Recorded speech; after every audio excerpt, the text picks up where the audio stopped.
Terima kasih masih di Sindo Sore. Sejumlah Menteri Kabinet Merah Putih dipanggil oleh Presiden Prabowo Subianto ke Istana Kepresidenan Jakarta untuk menghadiri rapat terbatas. Beberapa menteri hadir di Istana Kepresidenan siang tadi, diantaranya Menteri SDM Bahlil Lahadalia, Menteri Kehutanan Raja Juli Antoni, Menko Bidang Infrastruktur dan Pembangunan Kewilayahan AHY, dan Menteri Pertanian Amran Sulaiman. Berdasarkan keterangan sejumlah menteri yang hadir, rapat kali ini membahas sejumlah hal, mulai dari antisipasi cuaca ekstrim, ancaman karhutla, penataan listrik desa, hingga tambang. Hari ini saya rapat sama Bapak Presiden untuk membahas beberapa hal terkait dengan listrik desa, kemudian terkait dengan penataan tambang, dan yang terakhir itu adalah persiapan peresmian pabrik CATL untuk ekosistem baterai mobil yang dilakukan groundbreaking pada tahun 2025. Sekarang sudah selesai, sudah bisa berproduksi. Ini bagian daripada implementasi hilirisasi daripada nikel. Ya. Listrik desa itu nanti seperti apa yang dilaporkan ke Pak Presiden? Kami akan melaporkan karena sudah ada sekitar dari 11.000 desa yang belum ada listrik. Sekarang sudah ada sekitar 1.400 yang sudah selesai dikerjakan untuk siap untuk diresmikan. Jadi saya akan laporkan ke Bapak. Ada ratas khusus tentang karhutla ya, kebakaran hutan dan lahan. Seperti kita ketahui, siklus El Nino itu kan terjadi 4 tahunan. Dulu 2015, kemudian 2019, 2023, mestinya tahun depan 2027. Tapi prediksi BMKG ini akan terjadi El Nino yang cepat. Jadi awalnya mestinya 2027 akan terjadi tahun ini. Jadi kekeringannya datang lebih cepat ya, dan berakhirnya lebih lambat. Nah, itu tentu harus ada antisipasi, dan terima kasih pada Pak Presiden yang Saya mendapatkan undangan untuk mengikuti rapat terbatas yang saya tahu tentang mengantisipasi cuaca ekstrim, khususnya El Nino yang berhimpitan dengan masa kemarau. Jadi tentu kita harus mengantisipasi paling tidak 2 isu utama. Yang pertama adalah kekurangan air, kekeringan ketika terjadi El Nino, apalagi dengan status yang kuat misalnya, maka kita harus memastikan air kita cukup.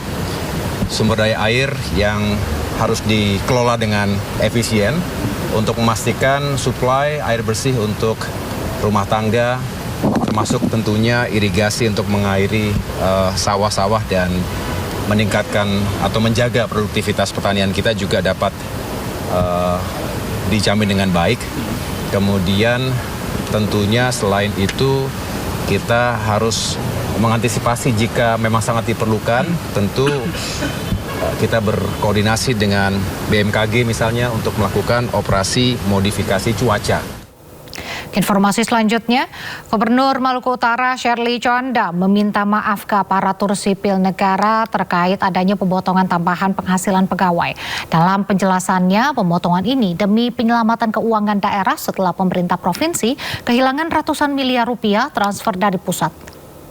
Oleh karena itu, saya mewakili pribadi dan pemerintah Provinsi Maluku Utara memohon maaf atas pemotongan ini, memohon pengertiannya, dan menginfokan penjelasan bahwa memang fiskal kita dalam kondisi yang sulit untuk tidak dilakukan pemotongan karena anggarannya, cash flow-nya tidak ada.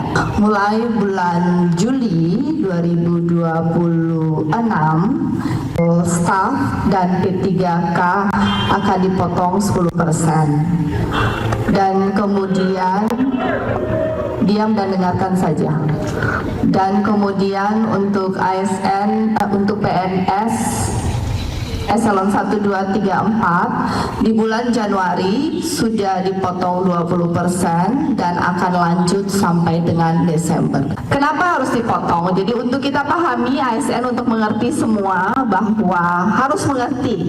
Karena tugas kita ada, pemerintah dan ASN ini fungsinya adalah mengelola APBD dengan benar. Jadi penting untuk para ASN mengerti berapa banyak APBD yang dimiliki oleh pemerintahan Provinsi Maluku Utara.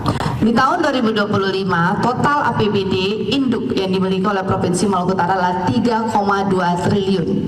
Kemudian apresiasi kepada Bapenda yang berhasil meningkatkan PAD dari 800 miliar ke 1,1 triliun sekian. Ada kenaikan yang sangat signifikan. Kita ada kelebihan saldo atau silva sebanyak 346 miliar. Tetapi kemudian di tahun 2026 pada saat kita pembahasan anggaran di bulan November, pada saat itu kita sudah selesai pembahasan anggaran, dan pada saat itu di bulan November 2025 ada info dari pusat ada pemotongan TKD, angka tepatnya adalah 709 miliar. Pemerintah melalui Kementerian Hukum terus menunjukkan komitmennya dalam menjamin hak setiap individu atas kepastian status kewarganegaraan. Sebanyak 7 warga keturunan Filipina di Bitung, Sulawesi Utara resmi menjadi WNI.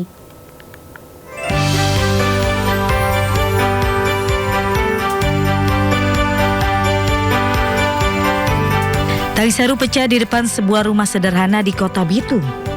Cherry Mai Nunes Ansoy tak mampu menahan air mata saat secarik dokumen resmi diserahkan langsung ke tangannya. Setelah bertahun-tahun hidup tanpa kepastian, hari itu akhirnya ia diakui sebagai warga negara Indonesia. Bagi Cherry ini bukan sekedar kertas, melainkan merupakan hak, identitas, dan juga masa depan. Pemerintah melalui Kementerian Hukum terus menunjukkan komitmennya dalam menjamin hak setiap individu atas kepastian status kewarganegaraan.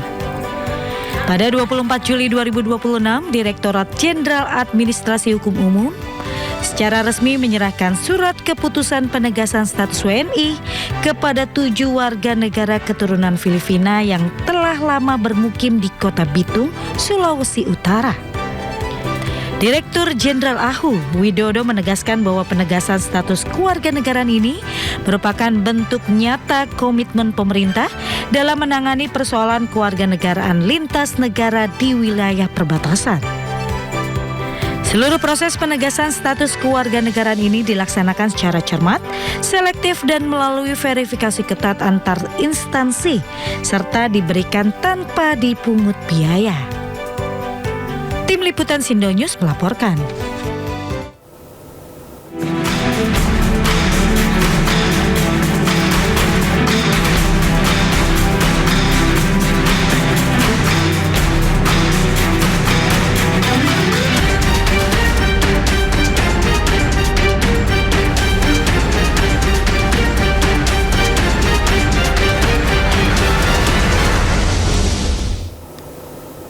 Menteri Koordinator Bidang Perekonomian Erlangga Hartarto menilai kondisi pasar secara umum masih relatif terjaga pasca keputusan mundurnya Peri Warjio dari posisi Gubernur Bank Indonesia.